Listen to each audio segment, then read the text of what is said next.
Welcome back. God bless you and God bless America. I'm your host, Steve, and this is the Liberal Letdown. Before we start, I just want to give a quick shout out to the Mapes family. Thank you very much. I appreciate your guys' support, and I hope to appease you with my my topics today.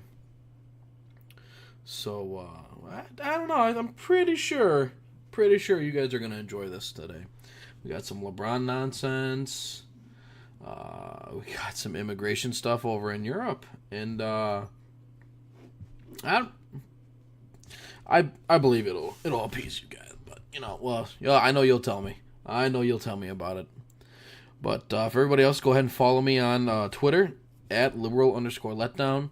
Send me all your insight, any stories you want me to talk about. More and open to it. theliberalletdown@gmail.com.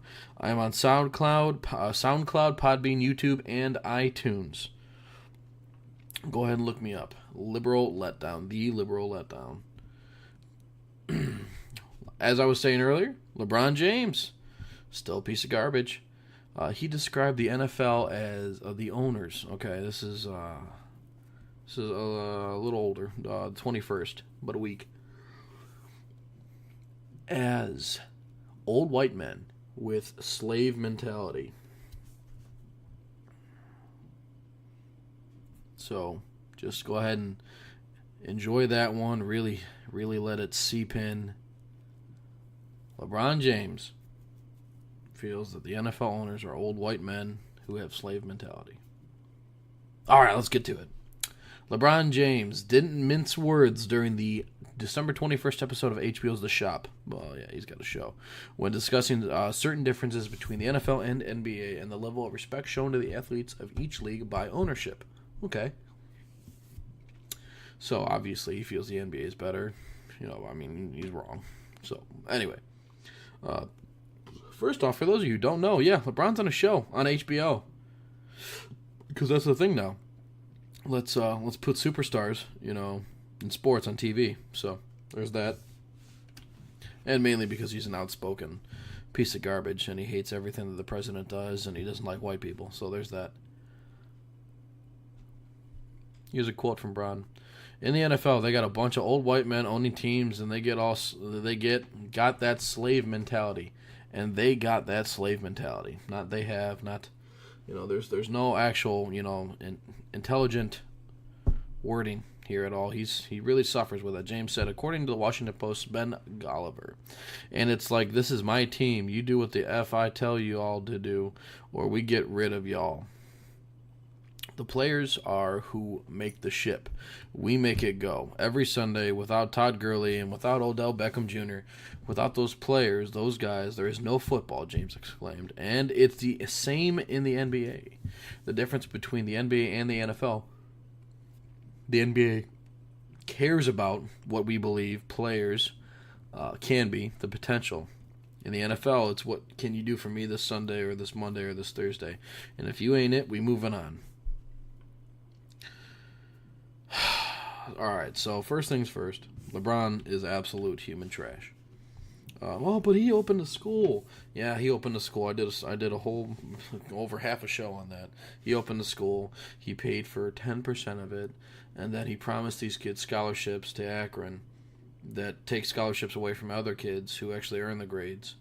But instead, these kids get scholarships just for graduating, and then he goes and he makes the taxpayers pay for that school in that area, and most of their kids can't even go to that school because it's only for at-risk youths. So you take all the people that are working. So let's be realistic here for a minute.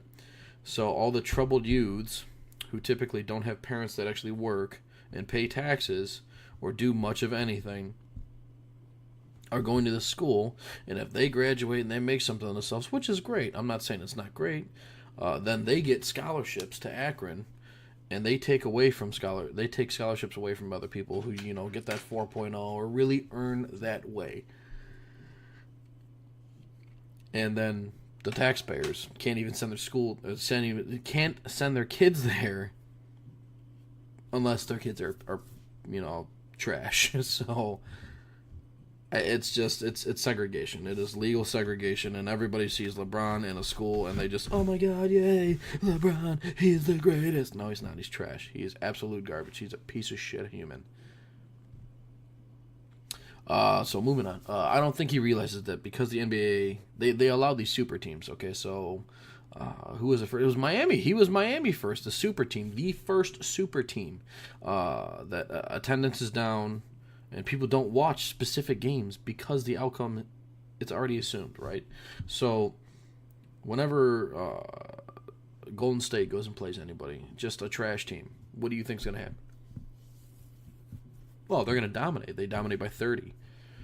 And that's what it was like for Bron here in Cleveland the first time around and the second time around, and especially when they were down. He was down in Miami. It was super teams, and he had the skill to just own people, and they did.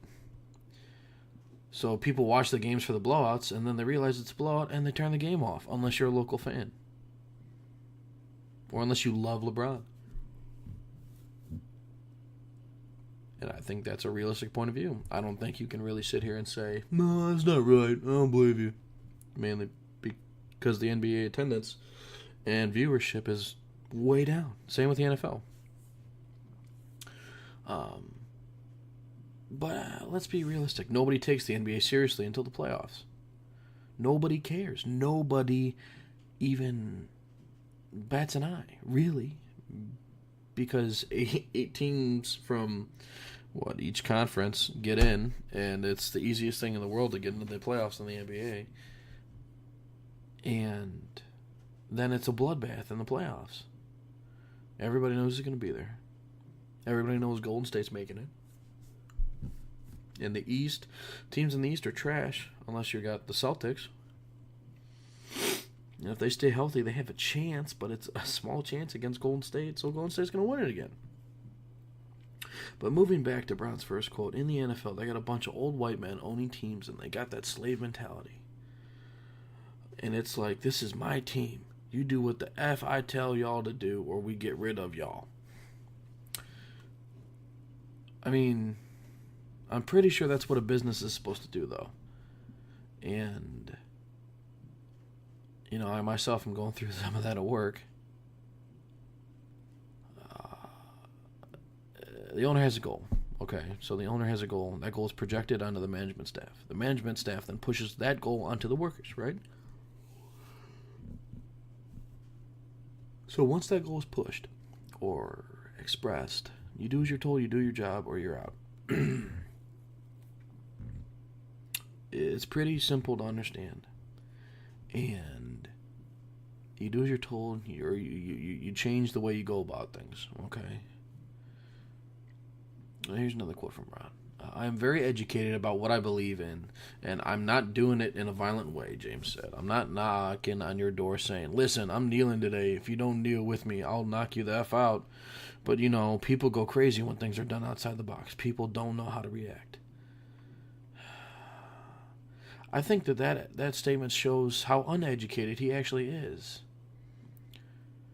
Because nobody's done that. Nobody has claimed that anybody has done this. Or I just don't see... Well, because it's out of the box. It's outside the box, so it's crazy. I disagree. I think that instead of taking a knee, there should have been a presser beforehand or after a game. And it should have gave way to insight to the next game. If Kaepernick would have came out and said, you know what, I'm gonna kneel, or I'm gonna wave an American flag for the national anthem, I'm gonna run the field and I'm gonna wave an American flag, or I know he's mixed, but I don't know what country of Africa he hails from, or his origins are. You know what I mean? Something completely different to protest, but to protest and bring a light on black crime. Boom. You have support from people. You show that respect, or you wait patiently during the national anthem, and when that's done, You run the field with a flag. You do something that's outside the box, and that's not disrespectful because you showed respect initially. You earned that respect. I think it's completely different person. Or you run the field before the national anthem.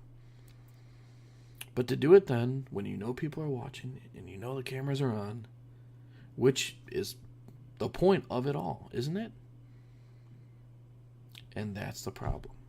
You knowingly did what you did for that reason, to be seen, which is the purpose of it all, but you did it in a very disrespectful manner for a cause that is unjust and unwarranted, and it is sad.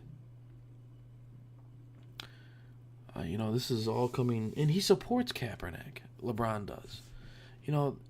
And he started all of it, and Kaepernick was offered a contract.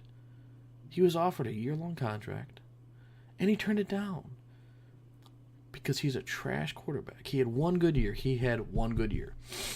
Okay? Ended up taking his team to the playoffs. Lost. Next year, half a good, decent year, trash. Trash second half. And he was a bottom 5 quarterback. And that's really all that needs said. He's not good.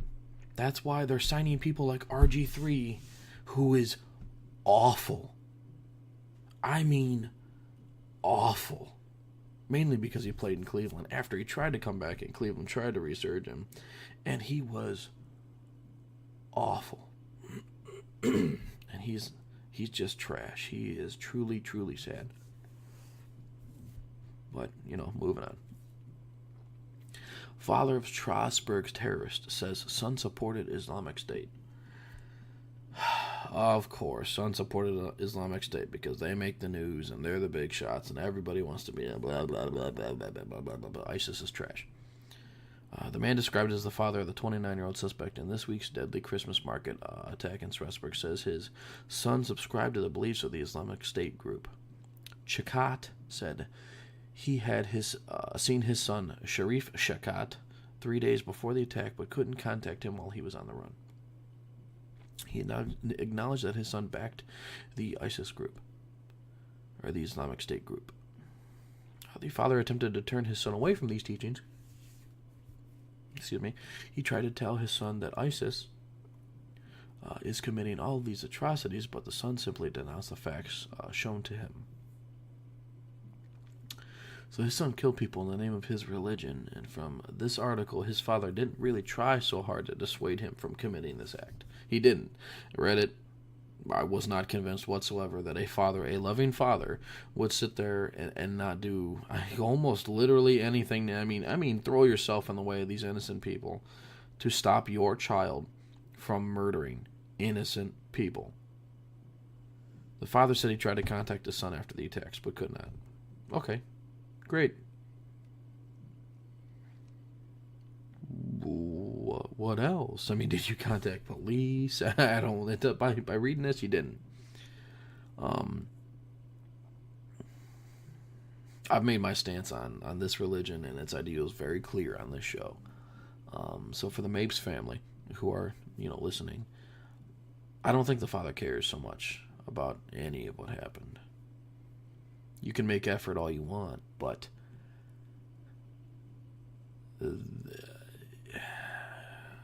for that, his son denounced, what was it here? Hold on. His son denounced the atrocities, and then he willingly went and committed his own? I guess at that point you have to sit back and you really need to think of what one considers to be an atrocity. So to me, this father did not correct the teachings his son was shown, that an atrocity does not include the murder of innocent civilians in a Christmas market. Doing simple shopping. That's not an atrocity. That is not what his son considered to be an atrocity. Because if it was, he would not have denounced it. Correct? That's what this father is telling these reporters. That's how it's being made to believe. He simply denounced the facts shown to him. I guess I don't understand how. The murder of innocent people is not an atrocity to someone who believes the way that these people in ISIS believe. Oh, Islam is a religion of peace. It is not, nor has ever been, anywhere close to a religion of peace. The religion of Islam is a set of ideals that teach and preach people violence against those who do not believe the same way as they do. That's it. Oh, well, the Bible has killing in it. It sure does. Absolutely does. But it never once says the people that don't believe the same as I do all deserve to die if they don't convert. Never. Nowhere in there. Jesus never would have stood for that. Not ever. Not ever. Would have said, we're going to kill you because you don't, think that me on a cross is great. Never. Forgiveness. Forgiveness is the center of Christianity. Violence is the center of Islam. And pacifism is the center of Judaism. But that's my own personal belief there. All right, moving on to our last story. We're going to do a shorter show this week. Because of the holidays and all that, I've been so busy through Christmas and New Year's coming up. It's going to be an absolute, shit show for me. So, I may or may not. I plan to get another show out here in another week or so. At least I'd like to do, ideally, one more show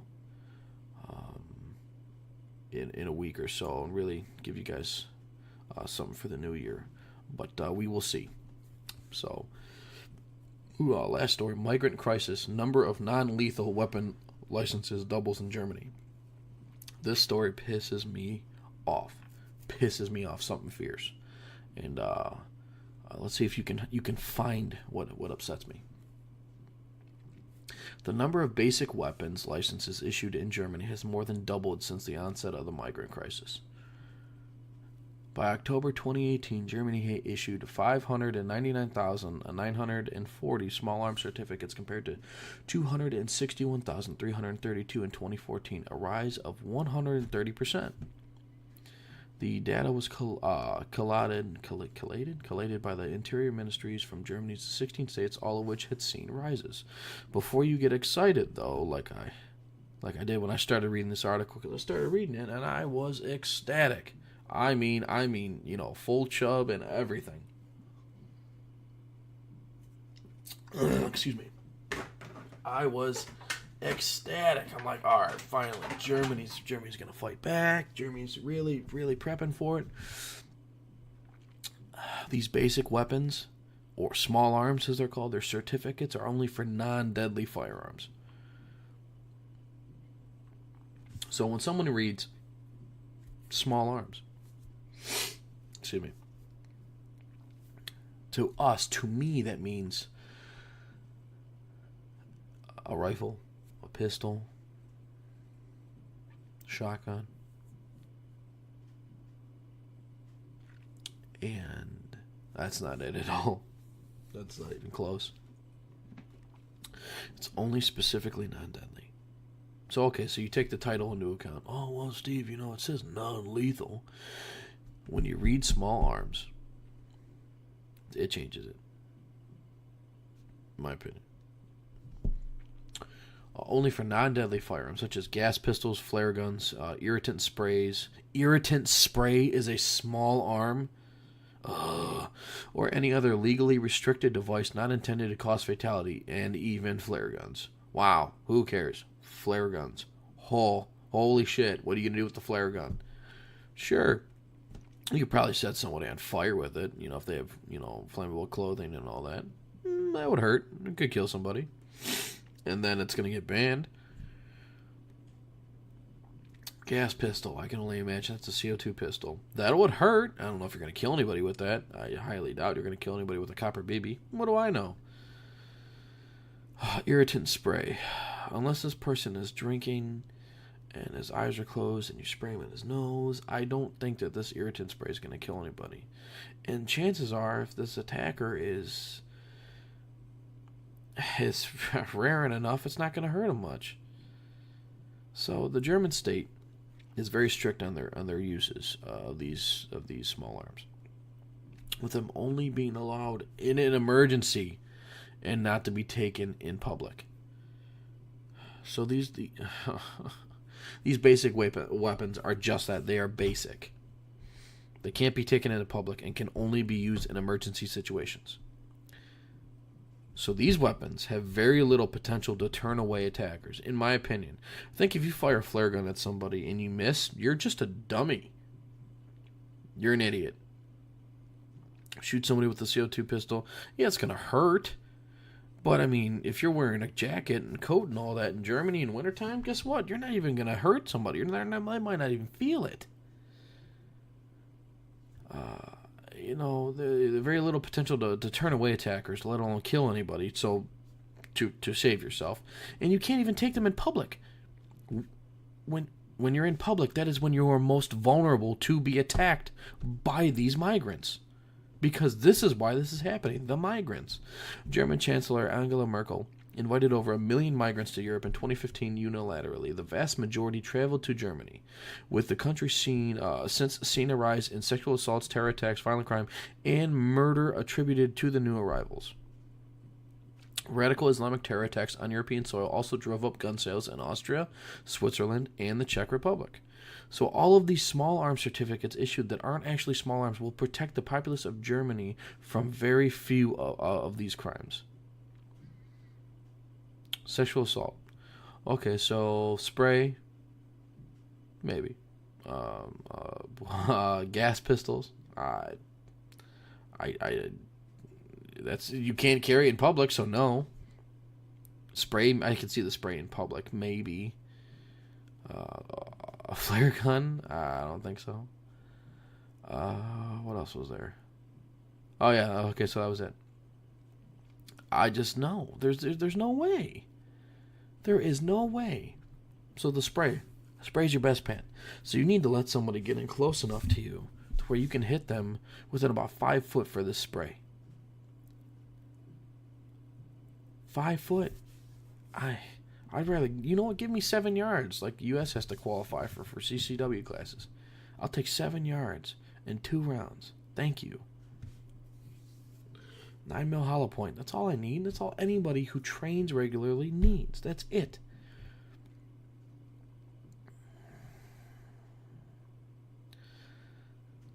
Terror attacks.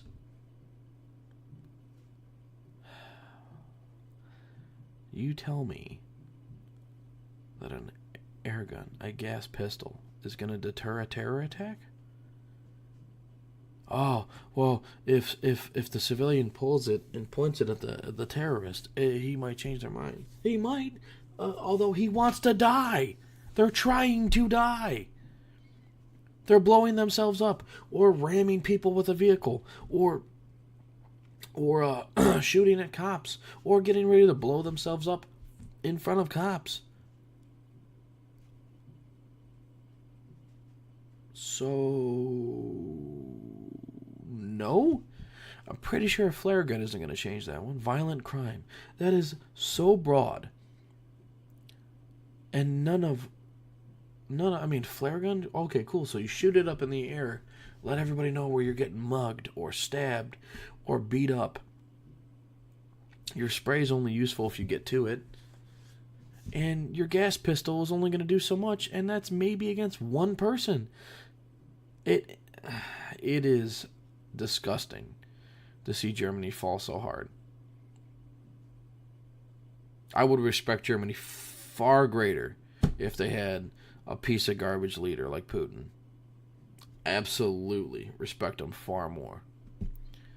The willingness to go out and get these permits is only to feel safer mentally. These will not help anybody in a significant manner until the German people are allowed to defend themselves in a meaningful manner against an immigrant populace that views society in a way that does not mesh with theirs, meaning Muslims hate them.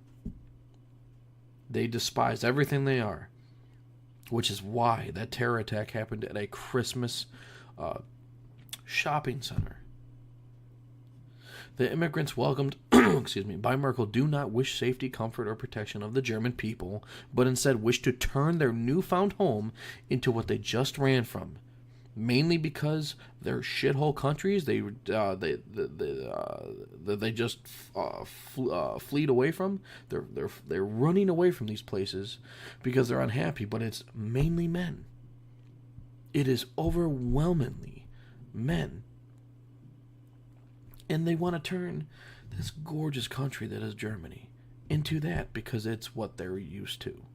It's just a different area. And Germany is stupid enough to allow these migrants to act any way they want. Now, it's the EU's turn to devolve into the Middle East and crumble into degeneracy and goat humping. That's it for today. Thank you all for listening once again. God bless you and God bless America. Do not forget, follow me on Twitter at liberal_letdown. Send me email, theliberalletdown@gmail.com. Do not forget SoundCloud, Podbean, YouTube, and iTunes. I am on all of them. Thank you for listening. God bless you.